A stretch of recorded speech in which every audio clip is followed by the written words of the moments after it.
الحمد للہ رب العالمین خالق کل مکان مکین وافضل الصلاة واکمل السلام علی سید المرسلین وعلی آلہ الطیبین الطاہرین واصحابہ الاکرمین اما بعد فاعوذ باللہ من الشیطان الرجیم بسم اللہ الرحمن الرحیم وَلَقَدْ أَرْسَلْنَا رُسُلًا مِّن قَبْلِكَ مِنْهُم مَّن قَصَصْنَا عَلَيْكَ وَمِنْهُم مَّن لَّمْ نَقْصُصْ عَلَيْكَ وما كان لرسول أن يأتي بآية إلا بإذن الله فإذا جاء أمر الله قضي بالحق وخسر هنالك المبطلون الله الذي جعل لكم الأنعام لتركبوا منها ومنها تأكلون ولكم فيها منافع ولتبلغوا عليها حاجة في صدوركم وعليها وعلى الفلك تحملون ويريكم آياته فأي آيات الله تنكرون أفلم يسيروا في الأرض فينظروا كيف كان عاقبة الذين كانوا من قبلهم كانوا أكثر منهم وأشد قوة وآثارا في الأرض فما أغنى عنهم ما كانوا يكسبون فلما جاءتهم رسلنا بالبينات فرحوا بما عندهم من العلم وحاق بهم ما كانوا به يستهزئون فلما رأوا بأسنا قالوا آمنا بالله وحده وكفرنا بما كنا به مشركين فلم يكن ينفعهم إيمانهم لما رأوا بأسنا سنة الله التي قد خلت في عباده وخسر هنالك الكافرون صدق الله العظيم قال الله تعالى في شأن حبيبه الكريم إن الله وملائكته يصلون على النبي يا أيها الذين آمنوا صلوا عليه وسلموا تسليما اللهم صل على سيدنا نبينا مولانا محمد النبي الأمي وعلى آله وصحبه وبارك وسلم. محترم بزرگان ملت وعزیز بھائیو، ابھی 24واں پارہ سورۃ المؤمن یا سورۃ الغافر، دو بھی نام ہیں اس کے 8ویں رکوع کی آخری آیت اور 9واں رکوع مکمل، جہاں پر سورہ مومن ختم ہو جاتا ہے کہ ان آیات کی تلاوت کا شرف حاصل کیا گیا. ان آیات کے ترجمے تفسیر کو دو حصوں میں تقسیم کریں گے. سب سے پہلے کہ اللہ تعالیٰ ارشاد فرماتا ہے کہ وَلَقَدْ أَرْسَلْنَا رُسُلًا مِّن قَبْلِكَ، ہم نے آپ سے پہلے اور رسولوں کو بھیجا. وَلَقَدْ أَرْسَلْنَا رُسُلًا مِّن قَبْلِكَ مِنْهُم مَّن قَصَصْنَا عَلَيْكَ، ان میں سے بعض کے واقعات قصے ہم نے آپ سے بیان کیے. مِنْهُم مَّن لَّمْ نَقْصُصْ عَلَيْكَ، اور ان میں سے بعض کے ہم نے آپ سے بیان نہیں کیے. انشاءاللہ تفسیر میں آئے گا، اس قرآن میں بیان نہیں کیے. وَمِنْهُم مَّن لَّمْ نَقْصُصْ عَلَيْكَ وَمَا كَانَ لِرَسُولٍ أَن يَأْتِيَ بِآيَةٍ إِلَّا بِإِذْنِ اللَّهِ، کسی رسول کے لیے سزاوار نہیں کہ وہ اللہ کی نشانی کہہ کر قرآن کریم میں اکثر معجزہ مراد لیا جاتا ہے، کسی معجزے کو اللہ کے اجازت کے بغیر پیش کرے. اللہ کے حکم کے بغیر، اجازت کے بغیر کوئی نبی کسی معجزے کو پیش نہیں کرتے. فَإِذَا جَاءَ أَمْرُ اللَّهِ، جب اللہ کا حکم آ جاتا ہے، کہ جا یہ فعل ماضی ہے لیکن اذا جب آ جاتا ہے تو مستقبل کے معنی میں ہو جاتا ہے. اذا جاء نصر اللہ، جب اللہ کی مدد آئے گی. تو فَإِذَا جَاءَ أَمْرُ اللَّهِ، تو جب اللہ کا حکم سے مراد عام طور پہ امر کہہ کر امر عذاب آ جاتا ہے. تو اللہ کا امر عذاب آ جاتا ہے، اللہ کے عذاب کا فیصلہ ہو جاتا ہے. وَإِذَا جَاءَ أَمْرُ اللَّهِ قُضِيَ بِالْحَقِّ، تو حق کا فیصلہ کر دیا جاتا ہے. جن میں انبیاء کرام اور ان کی جھٹلانی امت والی امتوں میں حق کا فیصلہ کر دیا جاتا ہے، عذاب کا فیصلہ کر دیا جاتا ہے. وَخَسِرَ هُنَالِكَ الْمُبْطِلُونَ، اس وقت باطل پرست اہل باطل خسارے میں ہو جاتے ہیں، گھاٹے میں پڑ جاتے ہیں. اللہ الذی، اب یہاں یعنی 8واں رکوع ختم ہوا، 9واں رکوع شروع ہو رہا، جو آخری رکوع ہے سورہ مومن کا. اللہ تعالیٰ اپنی اور نشانیاں بیان فرماتا ہے. اللہ الذی جعل لکم الانعام، اللہ ہی وہ ہے جس نے تمہارے لیے چوپائے بنائے. اللہ الذی جعل لکم الانعام لترکبوا منہا، تاکہ تم اس پر سوار ہو. منہا یہ عربی زبان میں بہت ہی خصوصیت کا حامل ہوتا ہے. من کے کئی معنی ہیں، یہاں پر بعض کے معنی جس کو تبعیضیہ کہتے ہیں، کہ بعض جانوروں پر تم سوار ہو، کیونکہ ہر جانور پر تو سوار نہیں ہوتے جس کو کھاتے ہیں، جیسے بکری ہے، یعنی بیل وغیرہ، تاکہ تم ان میں سے بعض پر سوار ہو، امینہ تاکلون، ان میں سے بعض کو تم کھاؤ، کھانے کا فائدہ اٹھاؤ، لترکوا منها تاکلون ولکم فیہا منافع، اور تمہارے لیے صرف کھانے اور پینے ہی، کھانے اور سوار ہونے ہی کے نہیں، تمہارے لیے اس میں اور بھی منفعتیں ہیں، اور بھی فوائد ہیں ان جانوروں میں، ولکم فیہا منافع، اور اس لیے یہ جانور تمہارے لیے مسخر کیے، ولتبلغوا علیہ حاجۃ فی صدورکم، جو تمہارے دل میں حاجت ہے، خواہش ہے کہ فلاں جگہ جانا، اس حاجت کو تاکہ تم اس پر اپنی پوری کر سکو، لتبلغوا علیہ حاجۃ فی صدورکم وعلیہ وعلی الفلک تحملون، یہ تو یہ بر یعنی خشکی کا معاملہ ہے، پھر سمندر میں کیا ہوگا، وعلیہ ان جانوروں پر اور کشتیوں پر بھی تم سوار کیے جاتے ہو، یعنی اللہ نے ایک نعمت، پانی کو اگر طاقت نہیں دیتی تو کشتی نہ چلتی، تو پانی کو اس قابل بنایا کہ اتنی وزنی کشتی بھی چل سکے، وعلیہ وعلی الفلک تحملون ویریکم آیاتی، اللہ تعالیٰ تم کو اپنی نشانیاں دکھاتا ہے، کہ فای آیات اللہ تنکرون، آخر تو اللہ کی کون سی نشانیوں کا تم انکار کرو گے۔ اس کا تو اللہ تعالیٰ مدینہ کے آخری زمین میں کیوں سفر نہیں کرتے، سیر نہیں کرتے، اگلی امتوں کا حال انہوں نے نہیں دیکھا، کیسا عذاب آیا، اب آخر میں یعنی مطلب فیصلہ کن معاملہ بیان کیا جاتا ہے کہ جو قوم اپنی رحمت و راحت اور اللہ تعالیٰ کی انعامات کی قدر نہیں کرتی، تو آخر میں نتیجہ کیا ہوتا ہے، اسے ڈرایا جاتا ہے، یعنی مطلب ہے کہ عذاب سے ڈرایا جاتا ہے۔ پہلے تو رحمت محبت طریقہ بھی ہے تربیت کا، پہلے رحمت و محبت، پہلے ہی غصے میں نہیں آ جانا، آج کل طریقہ بدل گیا، ماں باپ آج کل بچے بگڑ کے ہونا ہے، ایک ہی وقت میں برس جاتے ہیں، بعد میں سمجھاتے ہیں، غلط طریقہ ہے، بعد میں سمجھایا جائے، بعد میں پھر ان کو مطلب ہے کہ بعد میں جھڑکی دی جائے، لیکن اکثر دیکھنے میں آتا ہے کہ ماں اور باپ پہلے ہی جھڑکے دیتے ہیں، اس لیے بچے بگڑتے چلے آ رہے ہیں۔ تو اللہ تعالیٰ کا ایک قانون ہے، تو اللہ نے یہ نہیں فرمایا مالک یوم الدین نہیں فرمایا، الحمدللہ رب العالمین، یہ تربیت کا انداز ہے، پالو پوسو کھاؤ پلاؤ، پھر صحیح نہیں سدھرے تو رحم کرو سمجھاؤ، الرحمن الرحیم، اس سے بھی نہیں مانے تو مالک یوم الدین، اللہ تعالیٰ طریقہ بتایا، پھر عذاب کے دن کا مالک، جب دھمکی وغیرہ، یہ آخری نمبر ہے، آخری نمبر کو ہم نے پہلے نمبر پہ رکھ دیا، اس لیے قوم بگڑ رہی، اساتذہ بھی ایسے ہی ہو گئے، اس لیے بچے بگڑتے جا رہے ہیں۔ اللہ کا قانون ہے آخری میں پوری، یعنی ان کو وہی سخت قسم کے یہ ایسا حشر ہو جائے گا جیسے پہلے حشر ہوا، اس کے بعد ہے، پہلے نعمتوں کا ذکر ہے۔ آئیے کہ اب یہاں ایک اہم بات کہ ہر چیز کا ایک یعنی مطلب ہے کہ شان اس کا ایک بیک گراؤنڈ ہوتا ہے، جس عربی میں خلفیہ کہا جاتا ہے، پس منظر ہوتا ہے، تو چنانچہ بغیر پس منظر کی شاید کا سمجھنا مشکل ہے۔ اب رہا یہ کہ خاص طور پہ بعض لوگ اپنی پوری توانائی کو خرچ کر دیتے ہیں۔ دیکھو اللہ تعالیٰ نے نبی کو سارا علم نہیں دیا، مقصد اللہ تعالیٰ اپنے حبیب کے علم کو بتایا مقصد نہیں، جہاں بتایا مقصد وہاں تو یہ فرما دیا جو علمک ما لم تکن تعلم، اللہ نے آپ کو ان باتوں کا علم دیا جو نہیں جانتے۔ کوئی فلاں کہے گا کہ بہت سے انبیاء کے بارے میں نہیں جانتے، ٹھیک ہے نہیں جانتے نا، اللہ کے نبی یہ نہیں جانتے نا، اللہ کے نبی وہ نہیں جانتے نا، اللہ تعالیٰ فرماتا ہے جو آپ نہیں جانتے ہم نے ان سب کا آپ کو علم دے دیا۔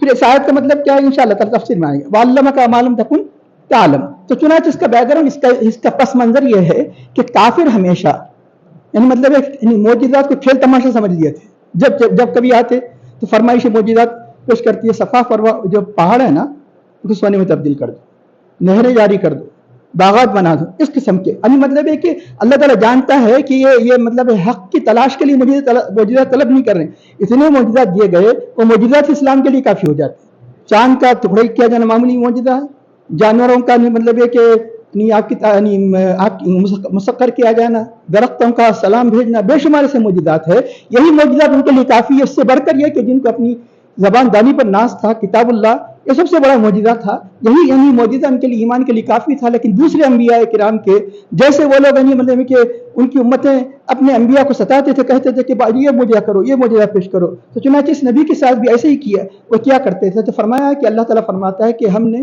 اللہ تعالیٰ اپنے نبی پاک صلی اللہ علیہ وسلم کو تسلی دیتے فرماتا ہے کہ ہم نے اس سے پہلے بھی رسول بھیجے، یہ آپ کی رسالت کا انکار کرتے ہیں، انہیں معلوم ہونا چاہیے کہ قوموں کی تاریخ پڑھ لیجئے کہ کتنے رسول بھیجے، ساری دنیا جانتی ہے کہ بعض حقائق ایسے ہیں جو انکار نہیں کیا جا سکتا، اگر آپ نے نہیں دیکھا تو نہ دیکھا، لیکن یہ کہ اس کا انکار نہیں کر سکتے۔ آپ نے بغداد نہیں دیکھا، انکار کر سکتے ہیں آپ، میں نے نہیں دیکھا، میں کوفہ بصرہ نہیں دیکھا، انکار کر سکتے آپ نہیں کر سکتے، مکہ مدینہ کی بات نہیں کہہ رہا ہوں تو کیونکہ آپ یعنی بہت ہی انتہائی یعنی ہمارے دل سے قریب ہے کہ کوئی انکار، تو بہت سی ایسی چیزیں نہیں دیکھنے کے باوجود بھی یعنی انکار نہیں کر سکتا، تم یعنی انکار نہیں کر سکتے۔ ان رسولوں کے امتوں کا کیا انجام ہوا، وَلَقَدْ أَرْسَلْنَا رُسُلًا مِّن قَبْلِكَ، بہت سے رسول ایسے ہیں کہ جو ہم نے اس قرآن میں، اس سے مطلب یہ نہیں کہ اللہ نے اپنے نبی کو اور انبیاء کے علم دیا ہی نہیں، جتنا کہ خدا، یعنی مطلب یہ کہ اس کلام مجید میں جو امت کو جن انبیاء کے بارے میں بتایا گیا آپ کے ذریعے سے وہ صرف گنتی کے ہیں، ورنہ بہت سے انبیاء کرام ہیں کہ جن کا ذکر نہیں کیا گیا اس قرآن میں، آپ سے ذکر نہیں کیا گیا، ان کی تعداد بڑی ہے، لیکن یہ کہ ان کی تعداد بیان کرنے سے انہیں کوئی فائدہ نہیں، کیونکہ ان کا بھی مشن وہی تھا، ان کا طریقہ بھی وہی تھا، ان کی امتوں کا بھی طریقہ وہی تھا. یعنی مطلب ہے کہ جس طرح ان انبیاء کرام کا معاملہ تھا ان انبیاء کرام کا معاملہ تھا. لیکن ایک مثال کے لیے آپ کو یہ بھی شفقت ہے، یہ بھی شفقت ہے کہ پورے انبیاء کا اگر نام دے دیا جاتا تو گنتے بیٹھتے آپ. 25 ہی پوچھے تو آپ مشکل میں پڑ جاتے. 25 نام تو قرآن میں آئے ہیں، 25 کون انبیاء کرام سوچنے پڑ جائیں گے. اگر ہزاروں سووں کے انبیاء کے نام کا ذکر کیا جائے تو بہت بڑی مشکل ہو جاتی. اللہ تعالیٰ کی 99 صفات ہے. اللہ کی صفات اتنی ہیں کہ وہ مطلب ہے کہ سارے سمندر میں سیاہی بن جائے تو ختم ہو جائے. خود قرآن کریم کہہ رہا ہے کہ اللہ کے کلمات مطلب ہے کہ پھر بھی ختم ہو جائے، وہ سیاہی ختم ہو جائے، سمندر ختم ہو جائے، لیکن پھر بھی اللہ کی کلمات ختم نہیں ہوتے. قبل ان تنفذ کلمات اللہ. لیکن ہم پر رحم و کرم کرنے کے لیے، امت پر رحم و کرم کرنے کے لیے، اس سے فائدہ اٹھانے کے لیے 99 نام ہی بتائے گئے. کہ 99 صفات اللہ تعالیٰ کی، صرف 99 نام ہم پر رحم و کرم کرنے کے لیے بتائے گئے. تو چند انبیاء کے نام جو قرآن و حدیث میں آئے ہم پر رحم کرنے کے لیے بتائے گئے. بہت سے علوم اللہ نے اپنے نبی کو دیے جو امت کو نہیں دیے گئے. اللہ کے نبی جس بات کو امت کو 3 قسم کے علوم اللہ نے اپنے نبی کو دیے. ایک تو یہ کہ ساری امت کو بتا دیا، دوسرے کہ جن کو خاص ہستیوں کو بتایا، یعنی جن کو بتانا مناسب سمجھے. اور بعض علوم ہیں کہ کسی کو نہیں بتایا، جسے قیامت کے آنے کا کسی کو نہیں بتایا. اور مثلا مقطعات کا خطا علم کسی کو نہیں بتایا. تو اللہ کے نبی کی خصوصیات ہے کہ 3 قسم کے علوم نبی کو دیے گئے. بعض علوم صرف صحابہ کو دیے گئے. کہ مطلب یہ کہ جیسے مثال کے طور پر عمر فاروق اللہ تعالیٰ عنہ اللہ کے حبیب کے پردہ فرمانے پر دیکھتے تھے. حضرت حذیفہ جس جنازے میں شریک ہوتے اس میں جاتے تھے، کیونکہ حضرت حذیفہ کو کسی صحابی کو خصوصیت نہیں دی گئی. سارے منافقین کے نام بتا دی گئی، یہ منافق ہے. اس لیے آپ کسی جنازے میں شریک ہوتے تو یقینی بات ہے کہ منافق نہیں ہے. تو اس طرح یہ یہاں پر اللہ تعالیٰ فرماتا ہے کہ یہ اللہ تعالیٰ بات انبیاء کے قصے آپ کو بیان کیے، آپ سے بیان نہیں کی. اب دلیل یہ ہے، یہ تو خیر آپ ہم کیونکہ اہل محبت ہے تو مان لیں گے، لیکن آج کی دنیا قدم قدم پر دلیل طلب کرتی ہے. دلیل سن لیجیے کہ اللہ تعالیٰ نے اپنے نبی کو اور انبیاء جتنے انبیاء ان سب کو علم دیا. پہلی بات تو یہ ہے کہ ایک تو یہ کہ ابھی بتایا گیا کہ قرآن میں ان کے قصے بیان کیے گئے. قرآن میں خود قرآن ہر علم کی بنیاد ہے، لیکن قرآن کیا ہے، اتنی جامع کتاب ہے کہ جس میں تفصیل بیان نہیں کی جاتی. جیسے کہ کئی مرتبہ ذکر کیا گیا، احکام کی تفصیل بیان نہیں کی گئی. اب دیکھیے قرآن میں خود کھلے طور پہ اللہ تعالیٰ فرماتا ہے سورہ یوسف سے پہلے کا رکوع آسانی سے آپ یاد رکھ سکتے. سورہ یوسف جہاں سے شروع ہوتا ہے اس کے پہلے کا رکوع اللہ تعالیٰ فرماتا ہے وَكُلًّا نَقُصُّ عَلَيْكَ مِنْ أَنْبَاءِ رُسُلِ. تمام کے تمام رسولوں کے قصے ہم آپ کو بیان کرتے ہیں. اب کچھ باقی رہ گیا؟ تو پتہ چلا کہ ہر آیت کو سمجھنے کے لیے اس کا پس منظر سمجھنا ضروری ہے. تو یہ کُلًّا نَقُصُّ عَلَيْكَ مِنْ أَنْبَاءِ رُسُلِ مَا نُثَبِّتُ بِهِ فُؤَادَكَ. یہ سارے کے سارے انبیاء کے قصے کیوں بیان کرتے ہیں؟ تاکہ آپ کے دل کو مضبوط کرے، تسلی دے. تو اللہ نے اپنے حبیب کی تسلی کا جا بجا انتظام فرمائے تاکہ حبیب کے دل کو ٹھیس نہ پہنچے، تکلیف نہ ہو. تو اللہ صاف فرماتا ہے کہ کُلًّا، پھر اس کا من علماء کرام سے پوچھا من بیانیہ ہے کہ یعنی ہر ایک جتنے انبیاء ہیں. تو اب یہ تو یعنی مطلب اجمال ہے. تفصیل کیا ہے؟ پریکٹیکل عملی طور پہ انبیاء کے بارے میں جانتے تھے، اتنا ہی کافی ہے. عملی طور پہ معلوم کرنے کی ضرورت نہیں ہے، کیونکہ حصے بیان کرنا، ان کے حالات جاننا کافی ہے. اللہ کے نبی کو عملی طور پہ بتا دیا. کیا بتا دیا؟ معراج کے موقع پہ سیر کی کتابیں پڑھ لیجیے. جب حضرت جبرائیل علیہ السلام نے آزادی اقامت دی، اللہ کے نبی نے سارے انبیاء کی امامت فرمائی، جب سلام پھیرے تو تفسیر ابن کثیر اور بہت سی کتب میں آتا ہے کہ چنانچہ حضرت جبرائیل علیہ السلام نے فرمایا اے اللہ کے نبی، جتنے انبیاء حضرت آدم علیہ السلام سے لے کر آپ تک مبعوث کیے گئے سب آپ کی امامت میں نماز ادا کیے.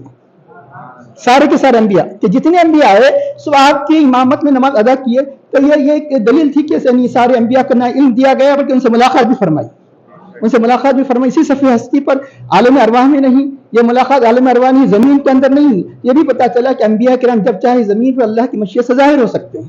گرچہ کہ گزر کر کوئی 4000 کوئی 5000 کوئی 6000 سال ہو چکا ہے. اس طرح اللہ تعالیٰ نے اپنے نبی پاک صلی اللہ علیہ وسلم کو ان سارے انبیاء کا علم دیا ہے. یہاں یہ بتانا مقصود ہے کہ یعنی امت کے لیے قرآن کریم میں جو واقعات بیان کیے گئے، بلکہ حدیث میں بھی جو واقعات بیان کیے گئے وہ یعنی اب کتنے ہیں خود اللہ کے. اب یہ اور وضاحت چاہیے، ٹھیک ہے یہ اور وضاحت بتاتے ہیں. مسند امام احمد بن حنبل، ابن کثیر نے بھی یعنی اس روایت کو اپنی بعض آیات میں اس کی بیان کیا ہے.